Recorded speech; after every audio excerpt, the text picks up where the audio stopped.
Dylan from Delaware County. This is obviously the first recruiting class with NIL factored in. What are your thoughts on the impact NIL is having on recruiting? And is that line between what NIL is meant to be and where it's kind of going right now kind of getting blurred? I would say so. Yeah. You know, I think when you look at our class, first off, I'm very excited about this class. I think that when you combined, first off, the athletic ability and the potential these guys have to be really good football players, that's one thing. But it's also the type of people that we have that are coming into this program. And I'm very excited about this class. I think the quality of the guys, you know, with 17 people, you know, we're going to expect to sign, you know, north of 20 here after the second signing period, but these 17 are as quality as you're going to get. And I think in this time, you know, you have to make sure that you're recruiting great people. We've talked about that before. But to say that I'm not, at the very least, concerned about what's going on right now across the country, you know, that wouldn't be accurate. There's just a lot with it. But I will say that I think now more than ever, the focus has to be on relationships in this recruiting process. Over here far right, Clay Hall, WSYX. Sonny Styles reclassifying, and is he the jewel of the class? I think we have a bunch of jewels here, but I was you know, certainly very, very excited when Sonny decided he wanted to join us here. It wasn't that long ago, and then quickly let us know that he was interested in reclassifying.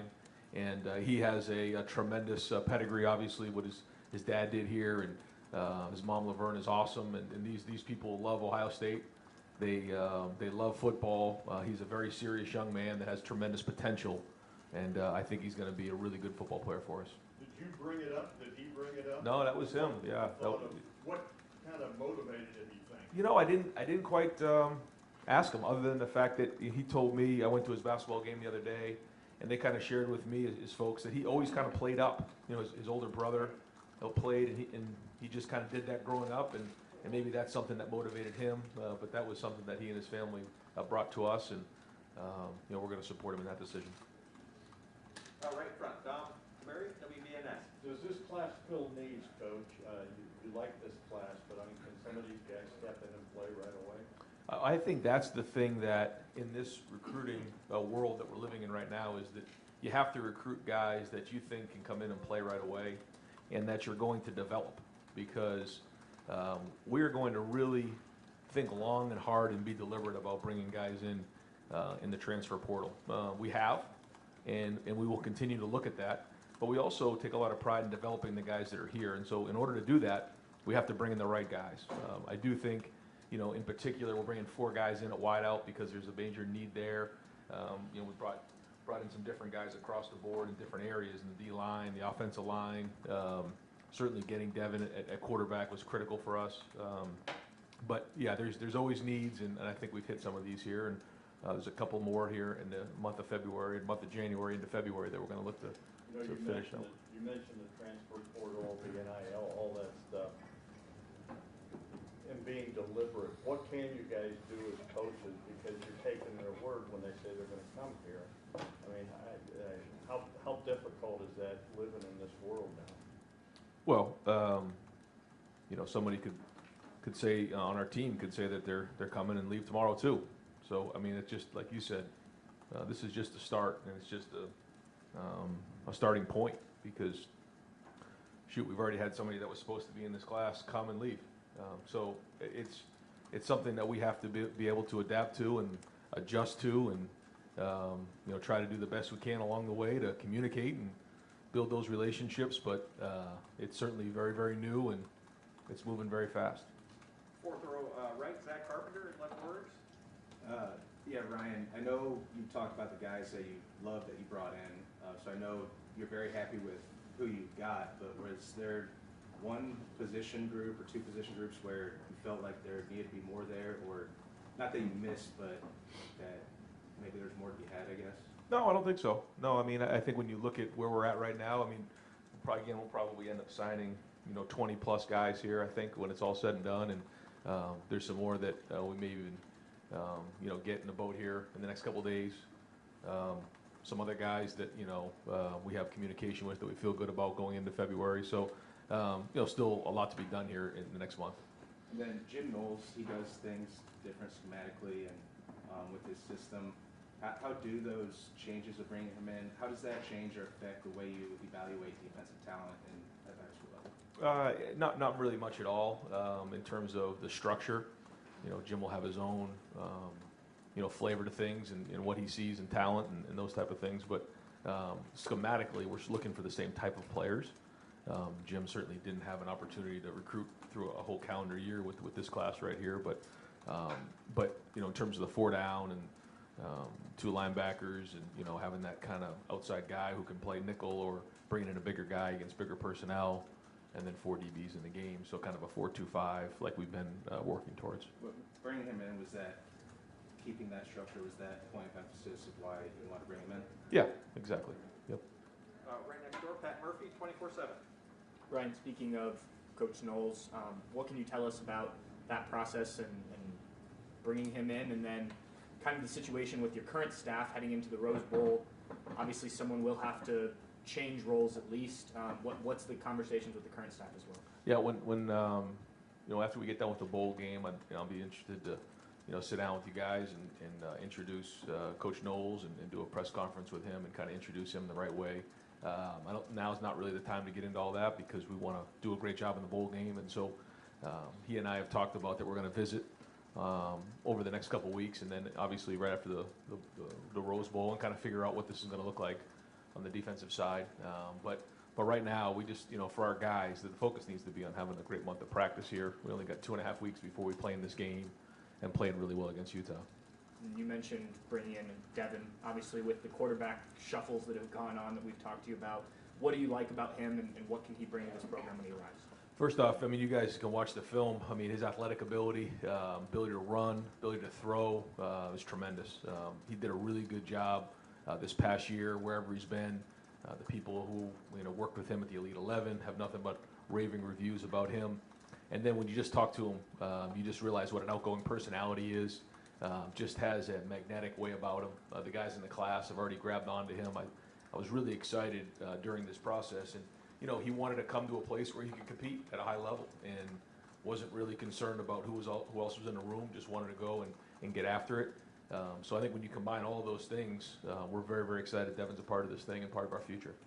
Right next door, Colin Gay, Rivals. Hey Ryan, I'm curious about when that transition was made, hiring Jim onto your staff. I'm curious, what did that mark any changes in terms of, how did you introduce that idea to recruits and to that idea of transition to the guys that you were trying to secure for the 2022 class? Yeah, we just talked about, and Jim spoke with a bunch of them, and just anybody who had any questions, he was there for them. But that the structure of what we're going to do isn't going to make a huge difference. But also a lot of those guys, we encourage them to watch the film at Oklahoma State and see how they're doing things and ask questions. But we're going to do the best we can to keep the coaching staff that's in place there now the same. But we're going to have discussions and figure out what's the best moving forward.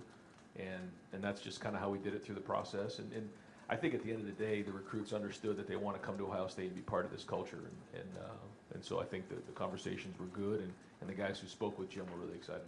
And I wanted to ask about C.J. Hicks. If he kind of took the initiative of being that leader to try and bring guys with him to 22, how important was that? How important was that kind of leadership even before he took a snap with you guys? Yeah, I think when you've had some really good classes of quality people like we have right here of 17 guys, and again, the quality of the guy is as good as there is in the country right here. But a lot of that has to do with CJ. He jumped in this thing early, and he recruited a lot of these guys. He built that relationship, and there were some guys along the way that were good football players, but they just didn't quite fit what Ohio State was all about in our culture. And these guys are able to see them at the camps, at the Rivals events, the opening, all these different things that they go to, and they spend time together. And in that moment, we don't get a chance as coaches to see them. They do. And CJ was a big part of that. His mom, Tiffany, was great. And they really spearheaded this thing. And so he's a big part of this class and a big part of our future. Deep left, Garrett, 11 Warriors. Hey Ryan, regarding Sonny, when specifically did he address you and talk to you guys about reclassifying? It was right after he committed. I want to say, I forget which game it was. It was a home game. We were over at the Blackwell, and he kind of shared he was going to commit, and then quickly said, we're thinking about reclassifying, and then went about the business of finding out that information. And because he's so versatile, he's lined up all over the field. Where do you kind of envision him sliding in defensively? Everywhere. Yeah, we're gonna use him everywhere we can. He can do a lot of things. He can cover. He can blitz. He can play zone. He can play man. He's like a Swiss Army knife out there. So I know, our guys on defense are going to be excited to have him in different roles and as he builds. Go to far left, Jared Smalley, WCMH. And a question specifically about NIL. Obviously, at a place like Ohio State, there's great value in that because there's great opportunities out there, the culture around the program. It can work both ways. I'm wondering how you have gone about trying to incorporate NIL in your specific messaging to recruits and how complicated that can be. It's very complicated, and for I think just the sport itself, I think the concerning part is that, the coaches can't set that up. The coaches, in Ohio State is not allowed to set those type of deals up. That has to come from outside the university. But now, you are counting on and people are influencing these kids who are outside of the university. And I think, again, that's concerning. Sometimes you can look at it and, you can say to yourself, well, what really are the rules here? Other than the fact that the coaches in the school can't set up the deals. That being said, Ohio State and our guys have benefited tremendously from NIL. There's been a lot of opportunities for our guys, and they've really capitalized on that. However, the understanding of something coming in on the front end is something that we cannot be a part of. And so, the integrity of this school and how we do things is going to be important for us, and it always has been. Second row left, Bill Landis, The Athletic. Ryan, in the 2019 and 20 classes, I think something like 80% of the guys you signed were in the top 100 were offensive players. In the last 2 years, that's been more or less even, about 50-50 offense, defense. Was that an imbalance there that you guys as a staff felt like you had to address, where maybe your classes were pretty top-heavy with quarterbacks and receivers, and now, especially this class, you're a little more top-heavy with defensive players like linebackers and defensive linemen? I don't know if we verbalized it like that, but I knew that, we've got to recruit the best players in the country at all positions, and so that's a challenge to each of the position coaches to go out there and do a great job of recruiting their position. And so at the end of the day, I challenge those guys as much as I can. Take care of your position, and because nowadays most of the guys, they do position specific recruiting, and certainly during COVID, it was really all position specific recruiting. Now that we're getting back on the road, guys are starting to get some recruiting areas, but at the end of the day, these guys are responsible for their position, and I'm very much involved with that. I take a lot of pride in building relationships with all these guys and making sure I have my hands on all the recruiting with the families, and it's a big part of what I do. But at the end of the day, each position coach is responsible to take care of their position. I guess along those lines, I think earlier this year you said something to the effect of you want to have a spot or two, maybe most years, for a developmental offensive tackle, I guess, for lack of a better word. But the last few classes, maybe with the exception of guys like Nick or Paris, do you feel like you have too many of those developmental guys coming in and not enough of the higher level caliber guys like Nick or Paris at that position? I think, we'll kind of see. We'll see as we get into the next year or so. We'll see how these guys have done. If they're able to get on the field here in the next year or so, then we've done a good job. If they haven't, then we swung and missed. But I think the proof will be in the pudding here over the next probably calendar year. Right next door, Stephen Means, Cleveland.com.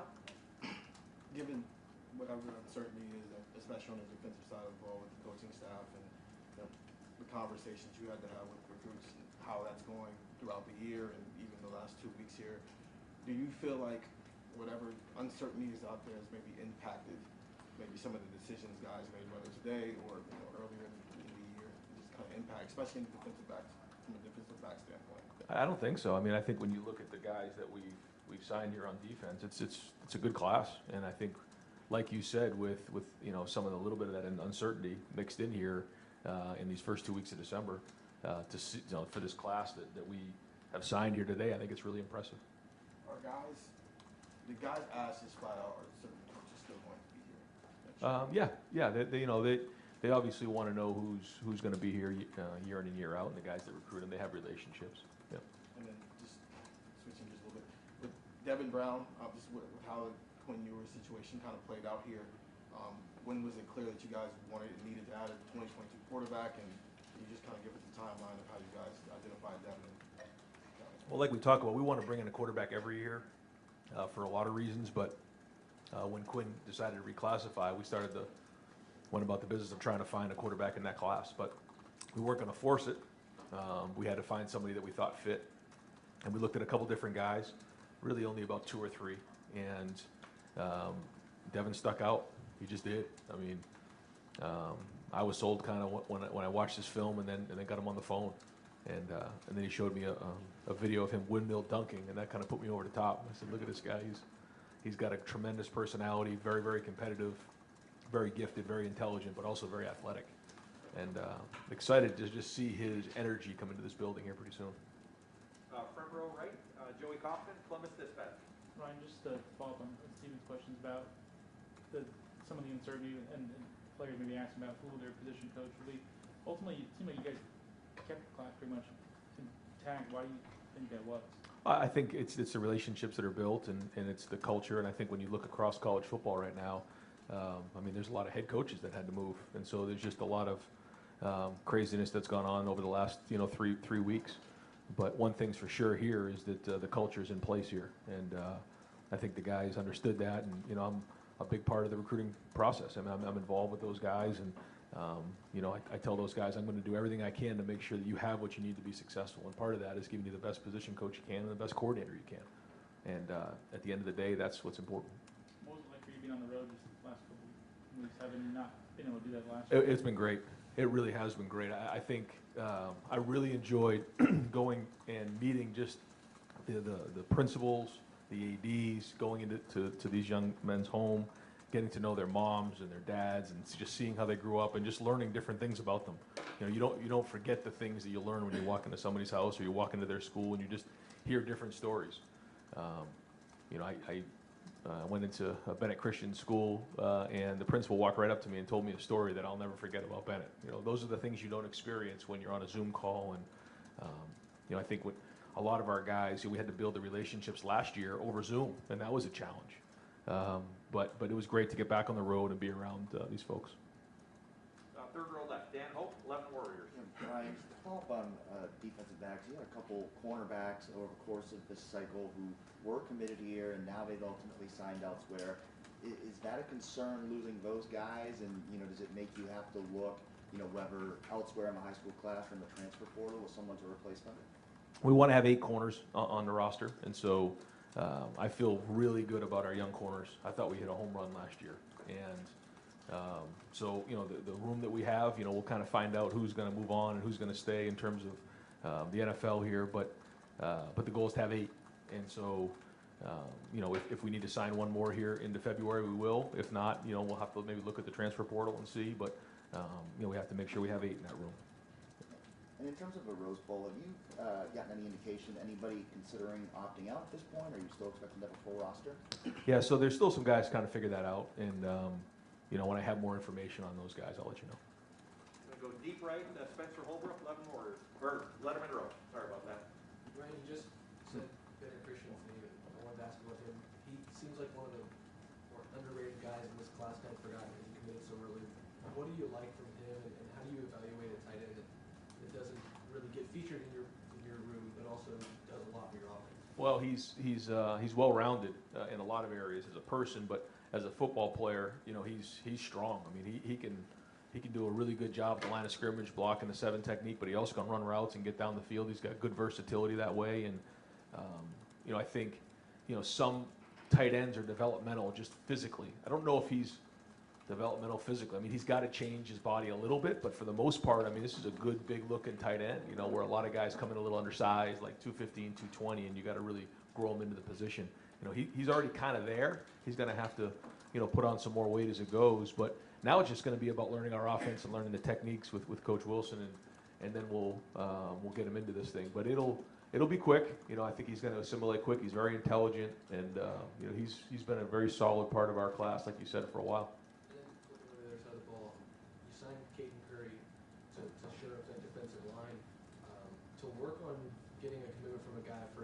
to see it pay off right at the last second or 24th hour. What is that like for your coaching staff to know that all of those months of work on one of your very top prospects really just paid off? Yeah, it was great. I hope I'm not, putting Caden out there, but he said, Coach, I kind of knew I was going there all along. I said, well, you could have saved us a lot of sleepless nights by just telling us a little bit sooner than just the other day. But he's a very, very talented young man. He's very, very productive on the field. Comes from a really good program, back-to-back state championships. Comes from a really good family, tough player, and somebody that we had targeted, like you said early on, and a lot of hard work to get him in the boat. But he's going to have a tremendous career here. I think he's very, very excited about the opportunity to come in here and be a Buckeye. But I thought it was everybody involved. Like you said, it wasn't just Larry. Larry had a huge part in it, but it was everybody. And very proud to say that he's part of this class. Third row, middle, Nathan Baird, Cleveland.com. Just kind of wanted to clarify what you were saying before about the NIL situation. Do you think that there are untoward influences happening there? It's not just which programs have maybe set up the best approach to that so far that are capitalizing on that, or do you feel like there's something that is going astray of the rules that's happening in this across the country? Well, no, I don't think there's anything against the rules. I mean, the rules of the guys can make money NLI outside of the university, and but the deals that are being made really have nothing to do with the university itself. And the coaches and the administrators are not allowed to set those deals up. So it's kind of out of our hands, which is concerning. And I guess just to follow up on that, like the recruiting structure that you have here with Mark Antoni, I mean, it's been tried and true here for a long time. This is obviously a new variable that's been introduced late in this process, so it's kind of a fluid situation. Do you feel like Ohio State has adapted to that well enough, and is Ohio State being aggressive enough in how it's approaching that? There's only so much Ohio State can do, right? I mean, we're not allowed to set up the deals. So, I think we're doing everything we can to make sure that we provide the structure, the resources that these guys need in order to have what they need to help with the deals. But we're not allowed to set them up. So there's only so much we can do. And so I think that's maybe what my point was earlier. That's out of our hands. And certainly we're not going to get into that because that's not legal. And that's where I think it gets a little messy at times. But certainly there's a gray area between setting up a deal directly and then, I guess, communication that goes on with your larger booster structure or whatever. Like, what do you feel Ohio State can do in that arena to help facilitate this stuff? Right, again, set the groundwork. And I think that's where, as we head into the future, that's where I think a lot of this is being sorted through, for sure. But certainly the rules are that we're not allowed to be a part of that. Second row right, Austin Ward, Letterman Row. And I think a lot of coaches were excited about the early signing date and early signing period when it was instituted, but now maybe we're seeing some unintended consequences with coaching moves and everything else that's gone on the last couple weeks, transfer portal, all that stuff. Do you see it as a problem now where it is? First of all, before I ask what solution you may have to that, or what you want. I think we should keep it the way it is now because I feel like there's been so many changes right now in college football that we don't need any more. And the minute we start changing it again, there'll be unintended consequences again, and there'll be just new things. So I vote for let's not change the signing date right now. Let's try to figure out some other ways to make things better. So with where it is right now, you were dealing with players going in the transfer portal, NFL decisions, you were hiring a defensive coordinator. I mean, when are you supposed to balance in this recruiting stuff and being on the road? I mean, how do you sleep? Right. It seems difficult to me. Well, it's part of the job. It's part of the job, and no one said it's easy, but that's what it is. And I think one of the biggest challenges right now is the unknown. I think for a long time, you knew what the rules were, you knew what to expect. Right now, you feel like things are changing on a daily basis, and you have to stay out in front of it the best you can. And I think that's probably the most unnerving thing right now for all of us. Right behind him, Jeremy Birmingham, Letterman Row. Brian, the numbers on the defensive line seem to change over and over in the last 16 months, whether it was who you guys thought were going to go to the NFL, super senior problems, all that kind of stuff. And now there's two guys signed in that position group right now. How how important is it for you to round that out as you head into February to get in, 2 or 3 more in that group? Yep, it's important. Got to get it done. I mean, it will get done one way or another. We're going to find somebody to fit in those roles because we got to have 8 defensive tackles and 8 defensive ends. That's the goal. So, we got to do it, and we feel really good about a couple of them. And on a guy like Caden Curry who can play inside or outside, I know you've recruited him a long time, but when you look at his productivity, his talent, and then you see some of the rankings out there on him, I know you guys don't care about rankings per se, but you look at them. Are you kind of surprised at the lack of national accolades for a kid like that? Because what makes him that guy for you? And why has he been that guy for you guys for so long? Well, first off, Caden's never been a guy that's gone onto a lot of these camps and tried to go and gather offers and try to grab stars. That's never been his deal. And his deal is just go win a state championship and be the best player he can possibly be. He played a lot of baseball and is a really good baseball player, so he missed out on a lot of those things, which I don't think he'd have it any other way. But I also think, he's very, very talented. I spoke with somebody not far back who actually went to his game. He's in NFL personnel, and he texted me right away, who is this Caden Curry? And he said, this guy's going to be an NFL player here in about 3 years. And he goes, it doesn't take long to figure that one out, I mean, when you watch him play, you just see him jump off the screen. And in a day and age where it's a lot about the stars and about going to these camps and getting certain ratings, I don't think Caden was concerned about that. I think all he cared about was his teammates playing really at a high level, winning a state championship, and now coming to Ohio State and being the best football player he could be. To that end, how important was it for him to make the decision to be here in 3 weeks as opposed to 6 months from now? Yeah, it was hard. I know he wanted to play baseball, and that was a tough decision for him. But it was big for him. It's going to be big for him to get here. He's a Midwest guy, and I just think getting to work and getting to work with Larry and getting in the room with the weight room with Mick, those are all going to be opportunities for him to get on the field quickly next September. Do you have an idea of exactly how many guys you're looking at for the January enrollment? It moves a little bit. I want to say we're targeting about 12 or 13. I think maybe 1 or 2 of those would possibly be a transfer portal. We're still considering a couple guys in that area. So I think we're right in that 12 to 13 range. We'll go far left, third row, Steve Hellwagon, 24/7 Sports. Yeah, Coach. Just curious with Coach Knowles, will he be physically in the building watching practice and watching the guys work behind the scenes? Can he add anything behind the scenes on how you guys can beat Utah? No, we're going to kind of start fresh on the 2nd. He is going to come for a couple days and just kind of get a lay of the land, meet with a few folks. I don't think it's the right thing to do to have him out of practice. I just think that our staff is intact right now, and we're going to do a great job playing in the Rose Bowl. And but yeah, get him here for a couple days, just kind of get the lay of the land, and then we'll start fresh in the 2nd. I want to ask about a couple guys. This seemed like a year unlike any other, where a guy would play 1 week, miss 3 weeks, play 2 weeks, miss 3 weeks. It was just kind of the weirdest. I don't know from your standpoint how it was, but Master T, 20 carries against Michigan State and doesn't even play, or doesn't even go to Michigan. Tyleek Williams started midseason, didn't play a whole lot after that. Just, I don't know, individually, if you have anything to say about those 2 guys in particular, and then just from your standpoint, was this a difficult year knowing from 1 week to the next who you could count on? Because it just seemed like when he puts the list out, you're like, he played last week, why is he on this list this week? Yeah, well, some guys, fought injuries all year.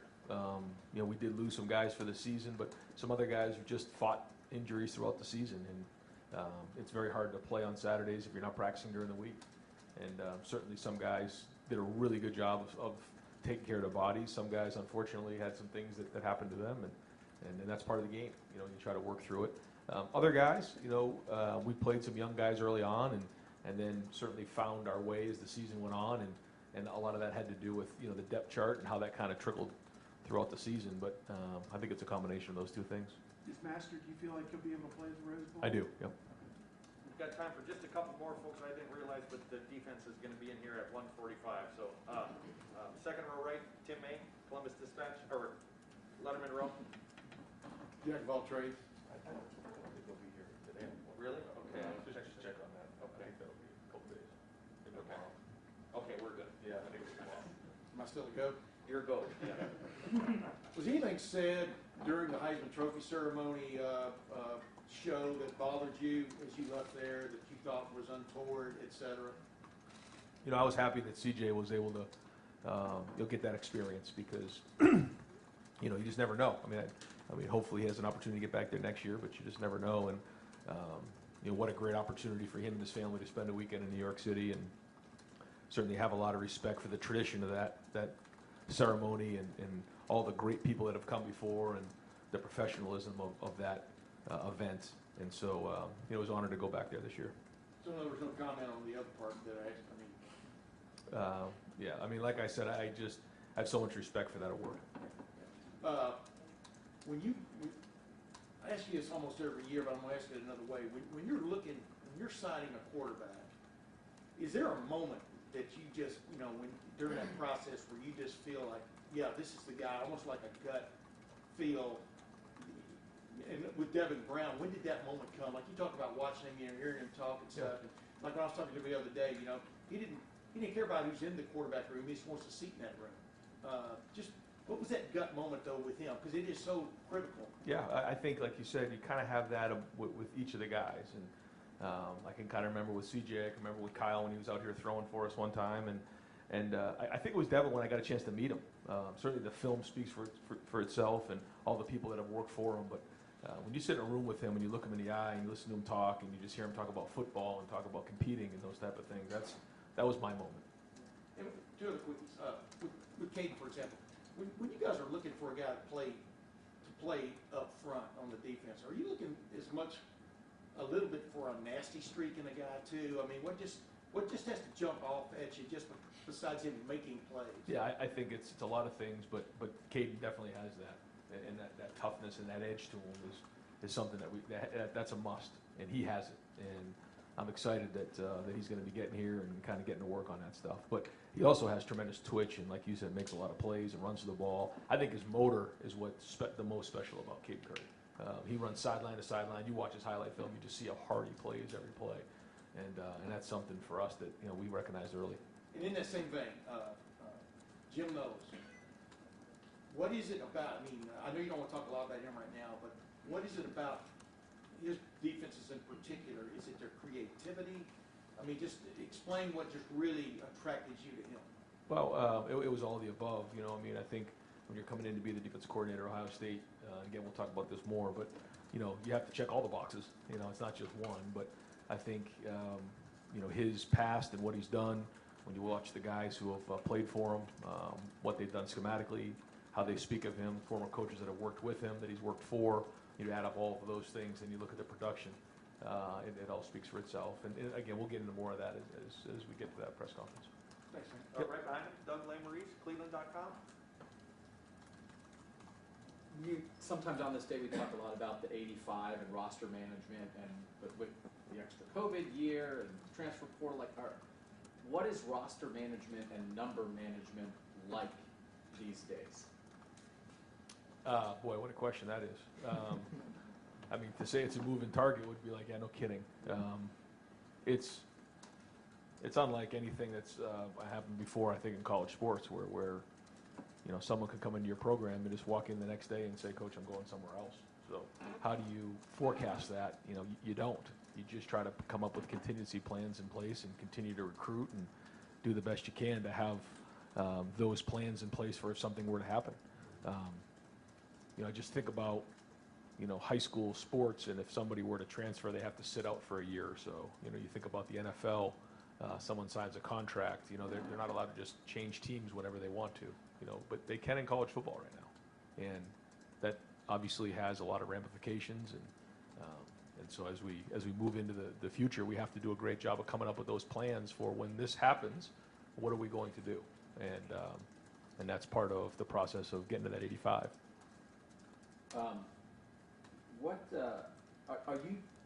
You're at whatever it is, 18 right now, and you said you'll get over 20. Are you saving spots for portal guys? Is that where does the? I don't even think you save them anymore because you don't know what you have. So if somebody, I think the best way that I can verbalize it is, we have a certain number at each position, like I was mentioning. We need 8 defensive tackles, we need 8 defensive ends, we need 8 corners. We'd like to have 4 quarterbacks.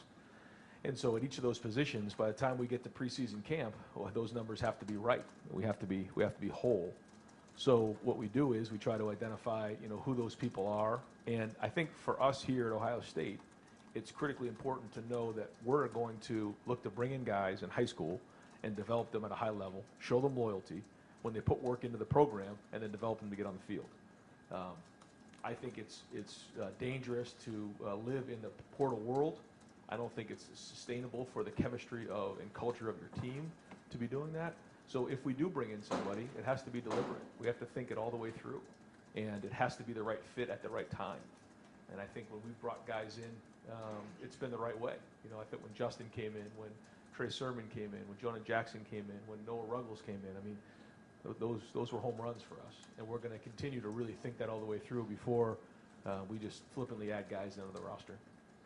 Keeping track of the numbers that you're saying, would you be in a headspace to give us your ideal number count at every position when you're built?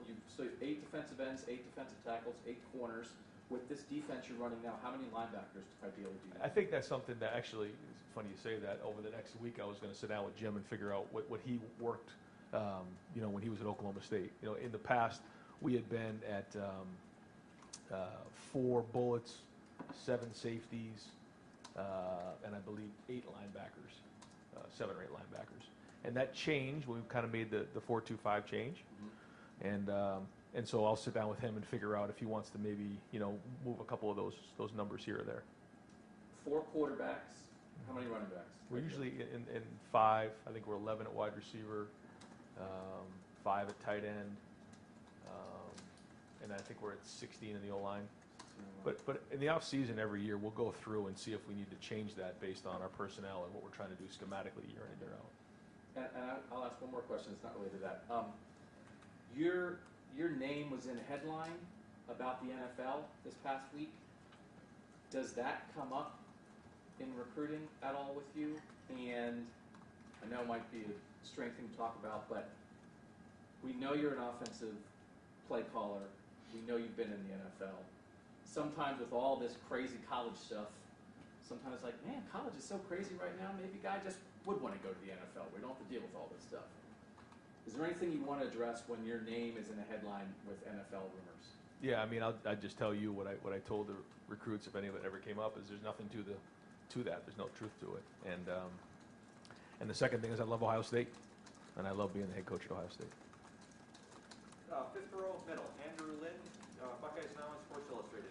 He's maybe not as, maybe as high as a rating as other running backs in the country, but Dallin Hayden was somebody who you guys identified really early on. What was it about him that just made him that guy for you guys? Yeah, Dallin from the jump was somebody we recognized as a very talented running back.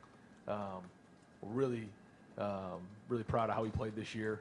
He had one game in particular that was one of the better games I've seen a running back play in a long time. Runs really hard, has great versatility, and comes from great pedigree.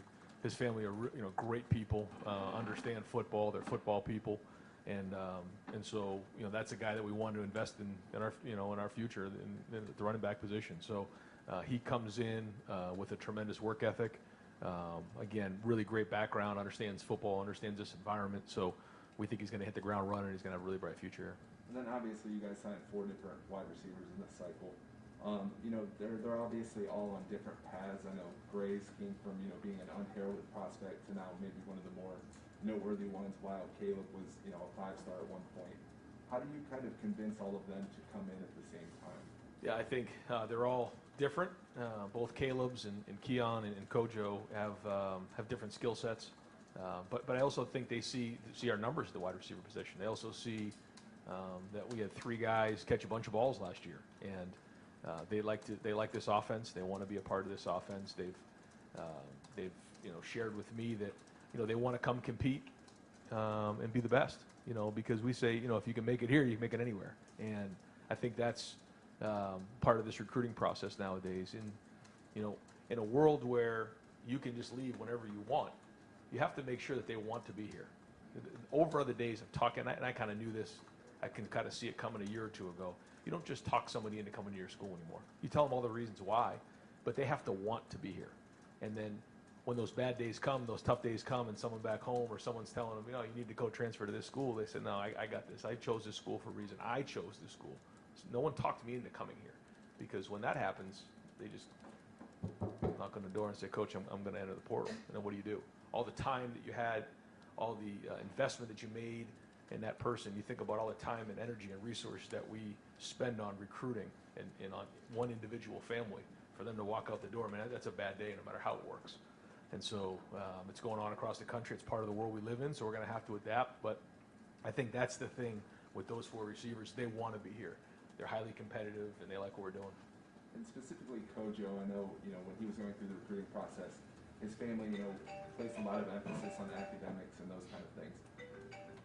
Can you talk about maybe the challenges of recruiting the parents as well in those situations? Yeah, I mean, we recruit the parents just as much as we recruit the young man, because now more than ever the parents are involved. They just are. And his family, academics were very, very important, and that was something that the whole family was involved in that decision. They all sat down together, they gave their input, and then Coach ultimately made the decision. But a big part of it was the academics.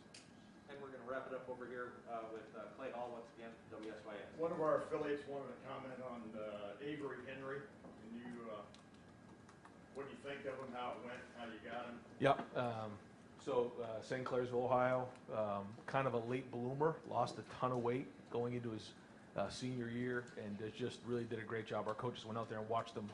Certainly saw his film and was excited about that, and then went out and watched him play, and just came back with raving reviews. And he comes from a really good family, great people in St. Clairsville. They're very, very proud that he's going to be a Buckeye, and we're counting on his toughness, to show up in that O-line room. But a lot of talent there, and I know he's going to come in and work really hard. Does your comment mean you're coaching the 2022 Buckeyes? Yeah. I hope so. Well, there's a lot of time. Actually, I left an individual out, second row middle. Bill Rabinowitz, Columbus Dispatch. I'm glad you think I still exist, Jerry. Appreciate it. Actually, I've got I don't know where to start, a bunch of them, but let me start with this. The Rose Bowl preparation. Obviously, you want to win this game, but it's not a playoff game. You're probably looking to the future with some of this stuff. How are you going to balance that, the desire to win, and development, especially in the pregame, in the practice? Yeah, I think it's a great question. It isn't the CFP, but it is the Rose Bowl, and the Rose Bowl matters, and that's been the message. Our guys get that. We've had some really good practices. I think we're into practice 4 or 5 now. We're going to practice throughout the weekend, and then we're going to give them, after the practice on the 22nd, we're going to let them go home for Christmas, and then we'll meet out in LA on the 26th and have a really good week of practice out there, which is how we've done the bowl games in the past. They've, coming off that last game, there was, a lot of pain and a lot of urgency to get back on the field and practice, and the practices have been physical. They've been tough. The guys, there's paint chips flying off the helmets, and that's a good thing. And I think that's how we want to go play in this game. We want to win this Rose Bowl. It's a highly motivated team, a very good team, and our guys understand that. They got a lot of pride in themselves, and they got a lot of pride in Ohio State. So, our goal, like you said, is to develop the young players, but we want to win this game. And it's probably got to be awkward for your assistant coaches who may or may not know if they're going to come back. Have you, I know you're not going to share with us, have you told each of them whether they're coming back or not, or what roles they're going to have? Yeah, we talk every day, and we have conversations about all those types of things. Yeah. And how has that been? And specifically, every year I think we hear rumors of Larry Johnson possibly retiring. Can you address that? Yeah, every year, like you said, there's always going to be stuff. If we do well, then the opportunities are going to be all over the place for our guys. If we don't do well, then there's going to be situations where guys are concerned with losing their jobs. It's just kind of the way of the world. Not that I agree with it, but that's just the way it is. And so this year is unlike any other year. There'll be things that come up, and we'll just try to adapt with them as we go. But right now, I know our whole staff is just focused on this Rose Bowl. And you lost the cornerback from Texas. His name is escaped me. No.